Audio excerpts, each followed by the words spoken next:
Buenos días, tardes o noches, dependiendo de la hora que lo estén viendo. Mi nombre es Felipe Jesús García Betancourt. Pertenezco al Instituto Tecnológico de Saltillo, de la carrera de Ingeniería en Sistemas Computacionales, y hoy le voy a presentar lo que sería el temario de la unidad 1 de Arquitectura de las Computadoras. Para empezar, tenemos los modelos de arquitecturas de cómputo. Tenemos lo que son tres principales, ahorita las vamos a ir mencionando. Ahorita vamos a mencionar lo que serían las clásicas. Más que nada, estas arquitecturas se desarrollan en las primeras computadoras electromagnéticas y de tubos de vacío. Aún son usadas en procesadores empotrados de gama baja y son la base de la mayoría de las arquitecturas modernas. En esto sobresalen dos tipos de arquitecturas, las cuales son la de von Neumann y la de Harvard. Hablando de un poco sobre la arquitectura de von Neumann, sabemos que esta describe una arquitectura de diseño para computadoras digital eléctrico con partes que constan de una unidad de procesamiento que contiene una unidad aritmética lógica y registros del procesador, una unidad de control que contiene un registro de instrucciones y un contador de programa. Además, tiene una memoria para almacenar tanto datos como instrucciones, almacenamiento masivo externo y mecanismos de entrada y salida. Aquí tenemos unas imágenes de más que nada cómo se vería gráficamente, como estas partes de lo que sería von Neumann. Solo que más que nada este tenía un pequeño detalle que serían los cuellos de botella, que son muy conocidos como los cuellos de botella de von Neumann. Pero gracias a eso, pues surgió la arquitectura de Harvard, la cual esta surgió en la misma universidad poco después de la arquitectura de von Neumann, que esta apareció en la unidad de Princeton. Al igual que en la arquitectura de von Neumann, el programa se almacena como un código numérico en la memoria, pero no el mismo espacio de memoria ni el mismo formato de los datos. Por ejemplo, se pueden almacenar las instrucciones de 12 bits en la memoria del programa, mientras los datos de almacén, pues estos se almacenan en 8 bits en una memoria aparte. El hecho de tener un bus separado para el programa y otro para los datos permite que se lea el código de operaciones de una instrucción. Al mismo tiempo, se lee de la memoria de datos los operadores de la instrucción previa. Así se evita, lo ya mencionado antes, el problema de cuello de botella de von Neumann. Y aquí tenemos una imagen de cómo se vería gráficamente. Entonces, como podemos observar, tenemos ahí los dos buses que se mencionan. Tenemos el bus del programa y el bus de datos, donde gracias a estos, pues evitábamos el famoso cuello de botella. Después de eso tenemos ahora las segmentadas. Estas arquitecturas segmentadas con segmentación del cauce buscan mejorar el desempeño realizado paralelamente de varias etapas del ciclo de instrucciones al mismo tiempo. El procesador se divide en varias unidades funcionales independientes y se dividen entre ellas el procesamiento de las instrucciones en un procesador con segmentación del cauce. Cada una de estas etapas se asigna a una unidad funcional diferente, la búsqueda a la unidad de búsqueda y la ejecución pues a la unidad de ejecución. Estas unidades pueden trabajar de forma paralela e instrucciones diferentes.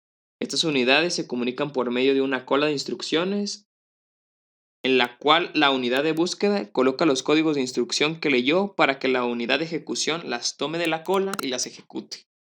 Como podemos ver aquí, tenemos una pequeña imagen que sería como la explicación más que nada gráfica, en donde tenemos nuestra unidad de búsqueda, la cual, pues como se menciona, tiene lo que sería su cola de instrucciones, y también tenemos la unidad de ejecución.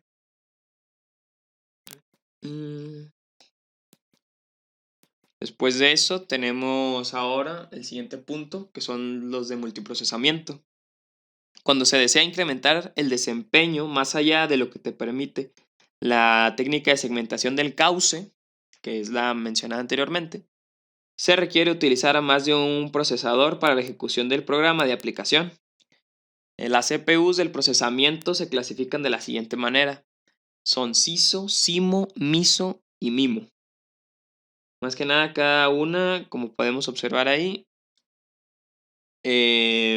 por ejemplo, el CISO pertenece a computadoras independientes, el CIMO a procesadores vectoriales, el MISO no implementado y el MIMO de sistemas SMP o clusters.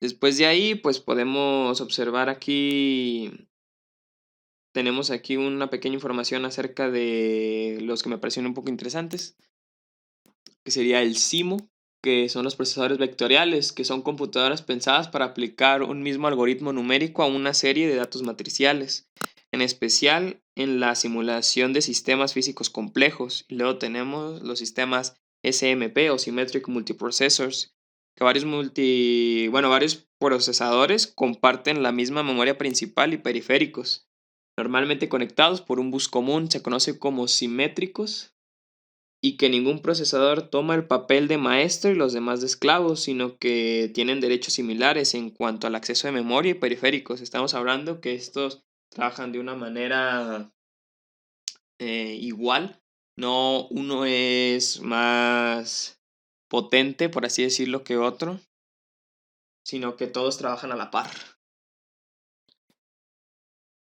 Bueno, de ahí tenemos lo que son el análisis de componentes. Aquí vamos a ver las arquitecturas y para empezar, pues iniciaremos con la unidad central del procesamiento.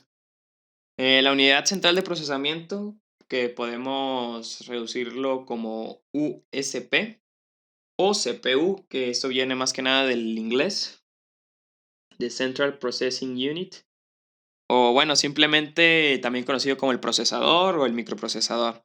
Es el componente de la computadora y otros dispositivos programables que interpreta las instrucciones contenidas en los programas y procesa los datos. Los CPU proporcionan las características fundamentales de una computadora digital, que sería la programabilidad, y son uno de los componentes necesarios encontrados en las computadoras de cualquier tipo, junto al almacenamiento primario y los dispositivos de entrada y salida. Más que nada, se tiene un registro de que se conoce que el microprocesador, o también llamado el CPU, que es manufacturado con circuitos integrados, además de que este remonta, bueno, tenemos conocimiento de que se tiene que en el año 1970 los microprocesadores de un solo chip han reemplazado casi totalmente a todos los tipos de CPU de hoy en día. Más que nada estamos hablando que el CPU es una parte bastante importante, no solo hablando de una computadora, sino que ya también encontramos lo que sería el procesador o CPU, no solo en estas computadoras, sino también lo tenemos en dispositivos como lo que serían los teléfonos y otros televisiones y otros objetos electrónicos. Después de eso tenemos algo bastante importante también, que estamos hablando de la unidad aritmética lógica, o también conocida como ALU, que por sus siglas en inglés, Arithmetic Logic Unit, es un circuito digital que realiza operaciones aritméticas, sumas y restas o operaciones lógicas, hablando de un sí o no. Por mucho, los circuitos electrónicos más complejos son los que están construidos dentro de los chips de los microprocesadores modernos. Por lo tanto, estos procesadores tienen dentro de ellos un ALU muy complejo y además bastante potente. De hecho, un microprocesador moderno y los mini-frames pueden tener múltiples núcleos y cada núcleo con múltiples unidades de ejecución, y en cada de ellas pueden tener un ALU. No solo las encontramos en lo que serían, procesadores hablando de una CPU, sino que también las podemos ver en unidades de procesamiento gráfico, como son las GPUs. También las podemos encontrar en las tarjetas de sonido, en los lectores de CD, en las televisiones de alta definición. Más que nada, todos estos tienen una unidad aritmética lógica potente y compleja. Aquí este sería un pequeño esquemita de cómo se vería. Y de ahí nos pasamos a otro tema importante, que serían los registros. Un registro es una memoria de alta velocidad y poca capacidad integrada en el microprocesador que permite guardar transitoriamente y acceder a valores muy usados, generalmente en operaciones matemáticas. Los registros están en la cumbre de la jerarquía de memoria y son la manera más rápida que tiene un sistema de almacenar datos en los registros. Y bueno, pues sí. De esto sabemos que los registros se miden generalmente por el número de bits que pueden almacenar. Dando aquí un pequeño ejemplo, podemos decir que un registro puede ser de 8 bits o también puede ser de 32 bits. Los registros generalmente se implementan en un banco de registros, pero antiguamente se usaban biestables individuales, memoria SRAM o formas aún más primitivas. Ahorita ya, como se mencionaba, se guardan más que nada en un banco de registros. Siguiendo con ese mismo tema, tenemos que los registros, bueno, tenemos algunos registros, los cuales son bastante importantes. Aquí, por ejemplo, tenemos los registros de datos, que se usan para guardar números enteros. En algunas computadoras antiguas existía un registro donde se guardaba toda la información llamada acumulador. Tenemos también lo que son los registros de memoria. Estos se usan para guardar exclusivamente direcciones de memoria. Eran muy usados en la arquitectura Harvard, ya que muchas veces las direcciones tenían un tamaño de palabra distintos a los datos. También tenemos lo que serían los registros de propósito general, los cuales pueden guardar tanto datos como direcciones. Son fundamentales en la arquitectura de von Neumann. También tenemos lo que son los registros de coma flotante. Estos se usan para guardar datos en formato de coma flotante, como su nombre lo dice. También tenemos los registros constantes, que tienen valores creados por hardware de solo lectura. Por ejemplo, el MIPS. El registro 0 siempre vale 0.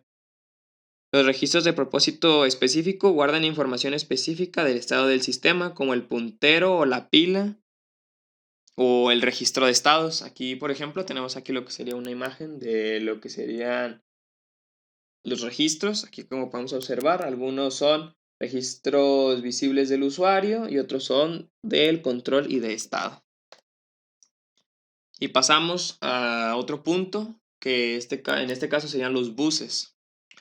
Bueno, un bus que viene más que nada de la palabra inglesa que significa transporte. En lo que sería arquitectura de las computadoras, un bus puede conectar lógicamente varios periféricos sobre el mismo conjunto de cables aplicando a la informática. Se relaciona con la idea de las transferencias internas de datos que se dan en un sistema computacional en funcionamiento. En el bus, todos los nodos reciben los datos, aunque no se dirijan a todos estos. Los nodos a los que no van dirigidos los datos simplemente los ignora. Por lo tanto, un bus es un conjunto de conductores eléctricos con forma de pistas metálicas impresas sobre la tarjeta madre de la computadora, por donde circulan las señales que corresponden a los datos binarios del lenguaje máquina con los que opera el microprocesador. Aquí, como podemos ver, tenemos una pequeña imagen, una representación gráfica de cómo se podrían ver los buses, en donde vemos, por ejemplo, que sería el bus de dirección, el bus de datos y el bus de control, que serían como los caminos por los que la memoria se está conectando con el CPU y con los dispositivos de entrada y salida. Después de eso nos pasamos a la memoria y vamos a ver unos conceptos básicos del manejo de la memoria. Más que nada, la memoria, o también llamada almacenamiento, se refiere a partes de los componentes que forman parte de una computadora. Son dispositivos que retienen datos informáticos durante algún intervalo de tiempo.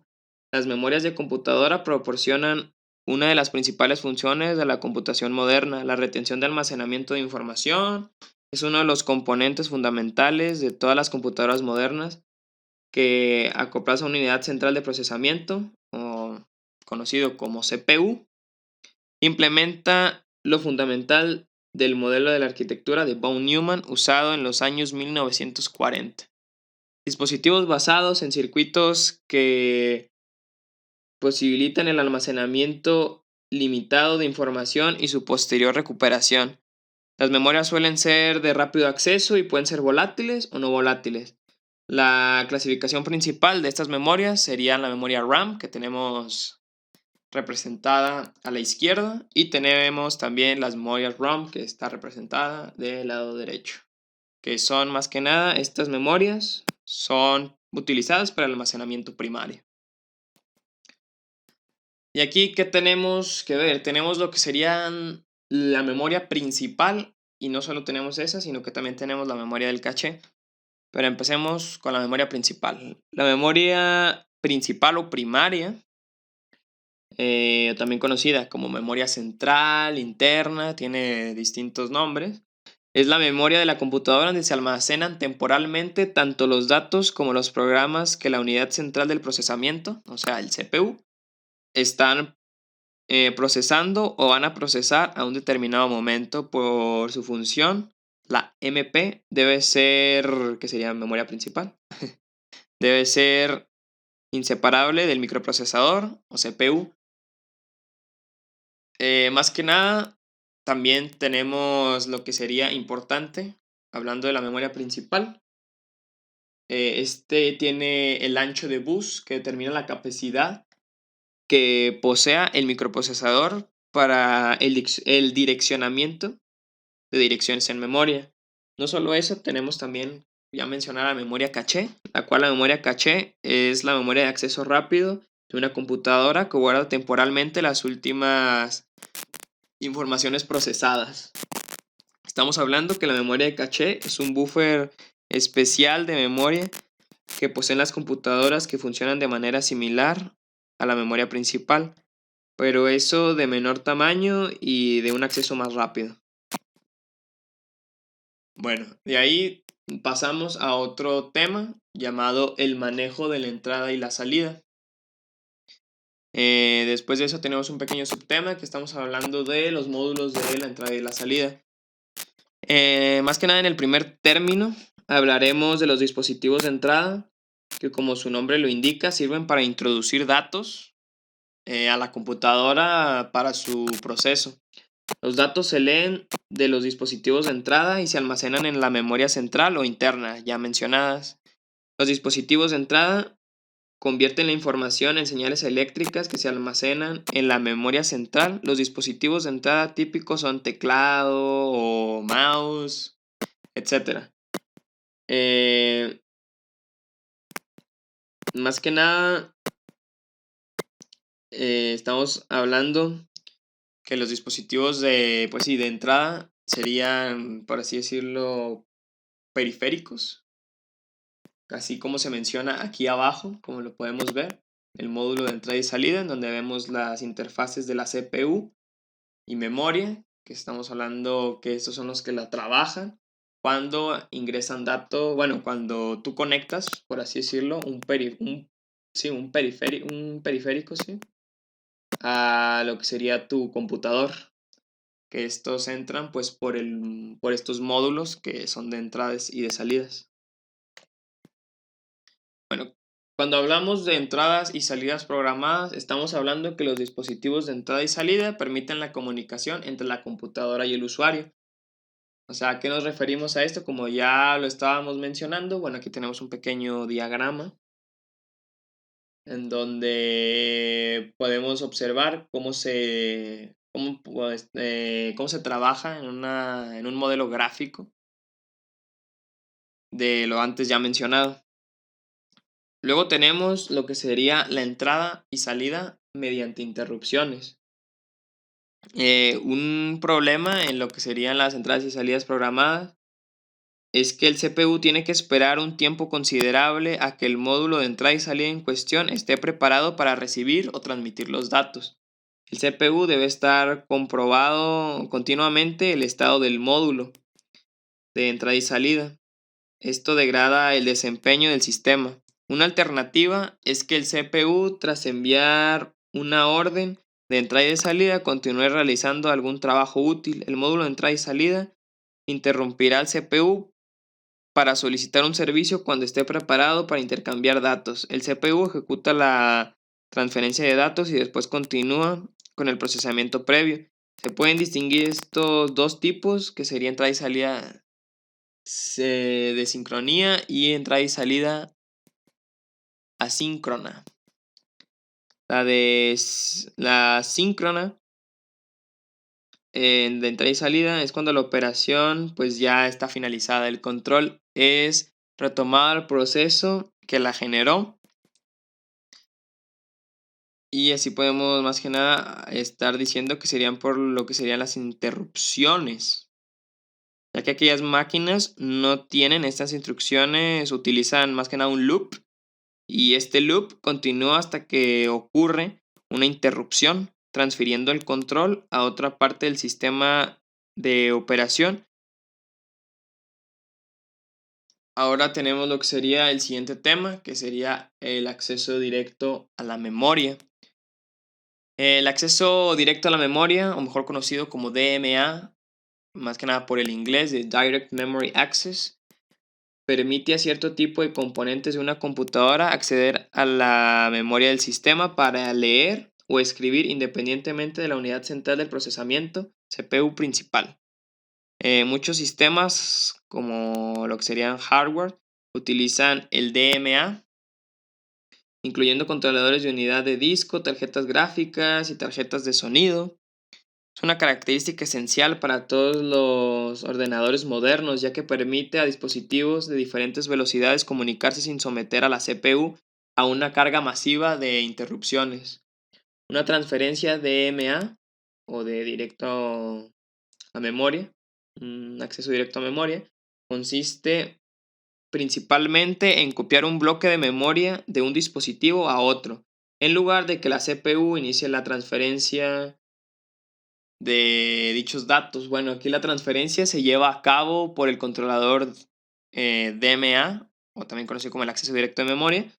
Aquí cabe destacar que aunque no se necesite la CPU para la transacción de datos, sí se necesita el bus del sistema, tanto bus de datos como el bus de direcciones, por lo que existen diferentes estrategias para regular su uso. Aquí como podemos ver en el gráfico, aquí estamos hablando que aquí tenemos lo que sería la unidad ATA, pero aquí lo que nos importa más que nada sería la unidad de DMA, en donde claro puede pasar directo, pero lo necesita primero al DMA o al acceso directo de memoria. Después de eso tenemos lo que son los canales y procesadores de entrada y de salida. Más que nada en las entradas y salidas se ejecutan desde el procesador, entran tres conceptos que debemos de conocer. Más que nada el DMA, los canales y las instrucciones del DMA como un incremento moderno y moderado de la lógica asociada con el periférico. Se pueden lograr transferir un bloque de información o desde la memoria principal sin la intervención directa de la USB, o podemos decirlo como el CPU, que eso estaría en las siglas en español. Esto requiere que los periféricos o los controladores de entrada y salida sean capaces de generar direcciones de memoria y transferir datos. Aquí tenemos, por ejemplo, lo que sería un pequeño diagrama de los canales y procesadores de entrada y de salida. Aquí como los podemos observar. Bueno, de aquí tenemos el siguiente tema, que nos referimos a los buses. Tenemos dos tipos de buses. Aquí se mencionarán lo que es el bus paralelo y el bus de serie. El bus paralelo tiene conexiones físicas complejas para la lógica. Para la lógica es sencilla, por lo que es útil en sistemas con poco poder de cómputo. En los primeros microprocesadores, el bus era simplemente la extensión del bus del procesador y los demás integrados. Aquí podemos destacar algunos de los buses, que bueno, sería más que nada aquí lo que podemos destacar del bus paralelo, que tenía algunas líneas, más que nada las que recibían instrucciones y las manejaban, como por ejemplo las líneas de dirección con las que se deseaba establecer comunicación. También estaban las líneas de control, que son las encargadas de enviar señales de arbitraje para los dispositivos. También tenemos las líneas de datos que transmiten los bits de manera que por lo general un bus tiene un ancho que es potencia de 2. Después de esto tenemos lo que son los buses de serie. En esto, bueno, los datos son enviados bit a bit y se reconstruyen por medio de registros o rutinas de software. Está formado por pocos conductores y su ancho de banda depende de la frecuencia. Es usado desde hace menos de 10 años en buses, para discos duros, tarjetas de expansión y para el bus del procesador. Bueno, aquí tenemos lo que sería una estructura de cómo se ve un bus. Más que nada existen dos organizaciones físicas de operaciones que serían de entrada y salida, que tienen que ver con los buses, que son el bus único y el bus dedicado. La primera gran diferencia entre estos dos tipos de estructura es que el bus único no permite que el controlador DMA hace que todo se controle por el CPU, mientras que el bus dedicado sí que soporta ese controlador. Aquí tenemos que el bus dedicado trata la memoria de manera distinta que a los periféricos, ya que utiliza un bus especial, al contrario del bus único, que los considera ambos como posiciones de memoria. Incluso también equipará las operaciones de entrada y salida con la lectura e escritura en memoria. Este bus es especial, que utiliza el bus dedicado y tiene 4 componentes fundamentales. Aquí sería la estructura del bus. Aquí tenemos los 4 componentes fundamentales, los cuales serían los datos, el control, las direcciones y la sincronización. Hablando de los datos, se tiene que el intercambio de información entre la CPU y los periféricos, de eso estamos hablando sobre los datos. Después tenemos el control, que más que nada lleva la información referente al estado de los periféricos. También tenemos lo que son las direcciones, que esta pues identifica al periférico referido. Y tenemos la sincronización, que temporiza las señales del reloj. Aquí tenemos un pequeño ejemplo de cómo se vería gráficamente, cómo se vería la estructura de los buses de lo antes mencionado. Luego tenemos las jerarquías de los buses. Más que nada, un computador tiene diferentes tipos de buses. Las computadoras modernas tienen por lo menos 4 buses diferentes.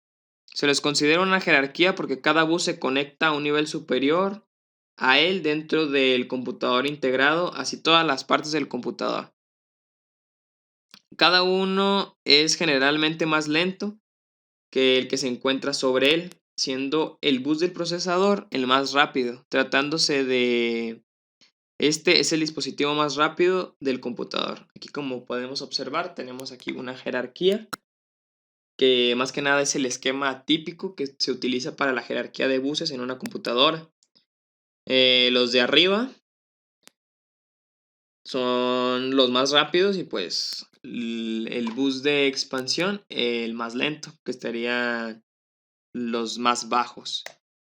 Y aquí lo podemos observar de una mejor manera, en donde tenemos aquí por rangos. Estamos hablando que tenemos el bus interno, que es el nivel más alto en la jerarquía. Es el bus que comunica las partes internas del procesador. De ahí tenemos el bus del procesador, que es usado para enviar información desde y hacia el procesador. Después tenemos el bus de caché, que es un bus dedicado que se tiene en algunas arquitecturas para acceder al caché. Tenemos el bus de memoria, que conecta la memoria del procesador con algunos sistemas de los bus, bueno, que conecta los buses de memoria y el procesador son básicamente los mismos. Estamos hablando que el del procesador y de memoria son diferentes, pero en realidad estamos hablando que manejan lo mismo. Luego tenemos el bus local de entrada y de salida, que es el bus de alta velocidad de entrada y de salida, y es utilizado para conectar periféricos cuyo desempeño es crítico, ya sean las tarjetas de video, discos, redes de alta velocidad. Y luego tenemos el bus estándar de entrada y de salida, que este bus se utiliza para conectar dispositivos de entrada y salida de baja velocidad, ya sean los mouse, los modems, las tarjetas de sonido. Y de ahí pasamos al último tema de esta unidad, el cual son las interrupciones. Más que nada, hablando de informática, una interrupción, que también viene de inglés interrupt request, también conocida como una petición de interrupción, es una señal recibida por el procesador de un ordenador indicando que se debe interrumpir el curso de ejecución actual y pasar a ejecutar código específico para tratar esa situación. Una interrupción es una suspensión temporal de la ejecución de un proceso.